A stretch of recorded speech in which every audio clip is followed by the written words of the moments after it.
Well, welcome back, guys. We're here and we're going to be continuing on with our story called The Matchlock Gun. And we're going to be reading from chapters 5 through 7. They are, trust me, they're short chapters, so it's not going to be long. All right? Here we go. Remember what I said. Please be paying attention. Listen close to what I'm saying. Okay, let's do a little review before we start, though. Gertrude is his wife, right? Teunis is the father, and Edward is the son. Okay, here we go. This chapter, chapter 5, is called Loading the Gun. And she thought out her course while getting the cows. It was better to stay. And their place was away from the main road. The raiders would be more likely to know and to see the brick house. And she knew that she could not help the grandmother, who would not want her help in any case. And she thought only of the best way to keep the children safe. To stay seemed the best way to her. Trudy's shouting had given her an idea for defending the house, for it seemed to her that if the Indians came, they would not arrive as far as this except in small groups. Edward, I want you to be a brave boy and do everything I tell you. Yes, Mama. Would you be afraid to fire great-grandfather's gun? Edward looked up at the Spanish matchlock, all the great length of it, and said with a white, excited face, No, Mama, but I can't hold it. I can fix that, she said. But you must do exactly what I say. She went over to the fireplace and mounted the stool and stood down the huge gun. It was beginning to grow dusky in the Kill Valley already, and the kitchen had turned gray and shadowy. Well, she lit a candle. Fetch me the gunpowder.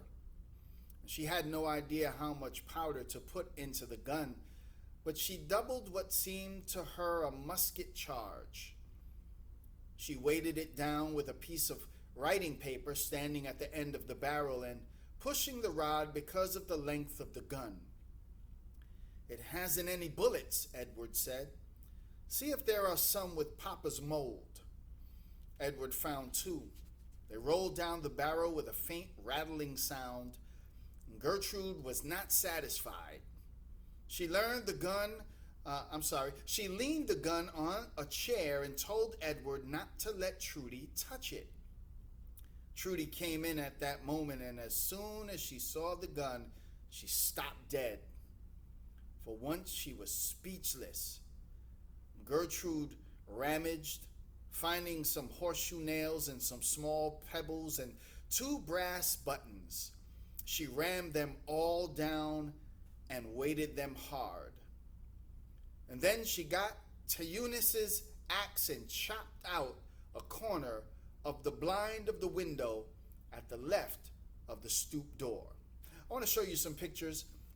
This is her getting the big gun down, and you can see how big that gun really is.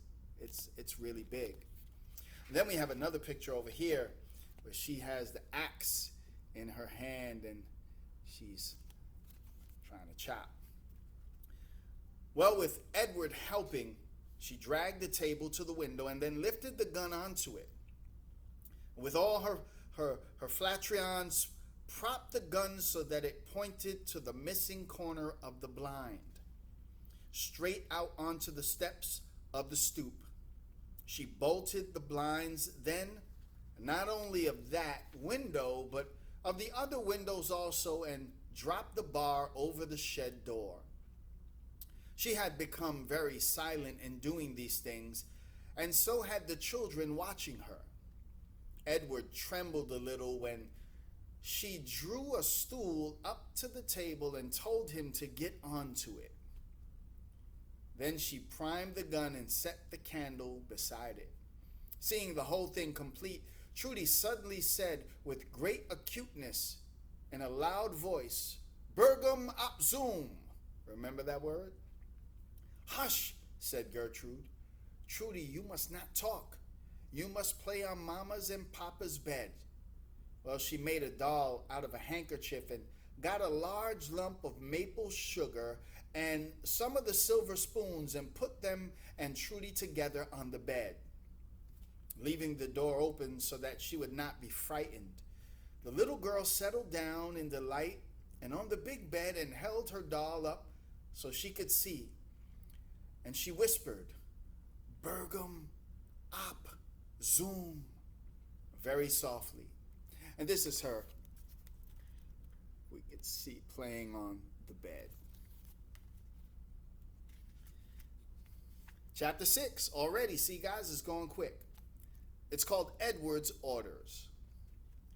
Well, Gertrude went back to her son thinking how young he was to have so much to do. "Edward, you must listen to me." "Yes, Mama. I'm going outside to look for Indians. If they come, I shall call your name loud as I can, and then you must touch the candle to this place." "Yes, Mama," he said eagerly. "You must not do it before." "No, Mama, I promise I won't do it before." "You must not touch anything until I call your name. If I call Teunis or Minders or Uncle Sylvanus, you must not touch anything. But when I do call, 'Edward,' then what will you do?" Edward reached for the candle. No. You must not touch anything." "I wasn't going to," he said in a low, indignant voice. He moved his hand through the gesture of touching the priming. And she leaned down from behind and put her arms around him and kissed him. Good, brave boy. He sat rigidly still. He looked small and white and dark-eyed. There was a hole in the knee of his stocking. She had meant to mend it that day. "What do you do?" she asked again. He repeated her instructions, carefully and accurately. "You are a smart boy," she said. Do you know even Papa has never fired that Spanish gun?" "Yes, I know." His voice shook a little. "Will it make an awful noise, Mama?" "Yes, it will scare the Indians, and Papa will be so proud." "But where are you going?" "I'm just going outside, Edward, to watch for the Indians." "Not far." "No, I'll be near. Remember, you must not even move from the stool." "No, Mama, I promise." And she looked at him once, and then at Trudy, and then making her face serene as she could, she took up her shawl and a basket and went out of the house, closing the door upon them. Chapter 7. We're almost done, guys. Last chapter for the day. This is called Indians on the Farm. She had taken the basket to pick beans into. The pods remaining were worthless, but she wanted to have an excuse to stay out. Any raider coming must not be made suspicious. She had thought of picking the bean pods because she had noticed them early that morning.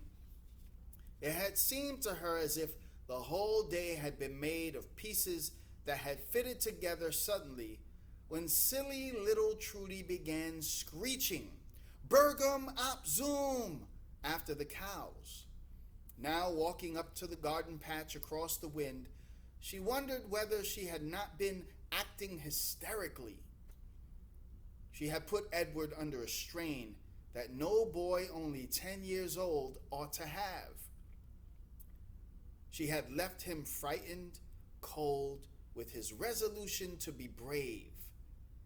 She seemed to see him sitting there by the table at the end of the monstrous gun, listening and listening, but she knew that she could have done nothing else unless she took them to Widow Van Alsten's, and as for that, she could still persuade herself that she had been right in considering her own house the safer place. Twilight had stretched across to the Helderbergs, and when she came among the bean vines, she began picking pods into her basket, slowly, one at a time, fumbling with her hands. And here's a picture of her doing that. In the cold wind, and watching the wind unceasingly, it would soon be too dark to be able to see the woods. There was only a pale light to show the rolling tops of the hills, and there was no light at all to the north now, and the night was a visible blackness in the sky. So that Edward might not feel too deserted, now and then she sang, her voice carrying away from her lips along the wind, and she hoped he could hear her. Trip a trop, a tronage, den varken en den bongen. I have no idea what I just read, but it's their language. Here's the translation. Up and down on a little throne, the pigs are in the beans. The wind seemed to be falling still lower with the failing light. Now and then she could hear the water running in the hunger kill below. The windows was a brick house, stout as a fort. As she thought of it, Gertrude turned in that direction and saw a rise of flames through the branches. She had been right then. Van Alsten's was afire. The wind was dying and the flames sprang high. The wind and the silence had come into their own little valley. She understood suddenly that the Indians had got by. They were in the Helderbergs. What Tenuis and his men could be, she did not know. It was too late for him to help her now. But if she had been right all the way through, maybe she would not need him. And maybe the Indians would not come along to the hunger kill to find their house. It was then that she saw the Indians. We just finished reading chapters 5 through 7 of the Matchlock Gun. So guys, now I want you to just look at your assignments and just follow the directions, and I'll talk to you a little later. God bless.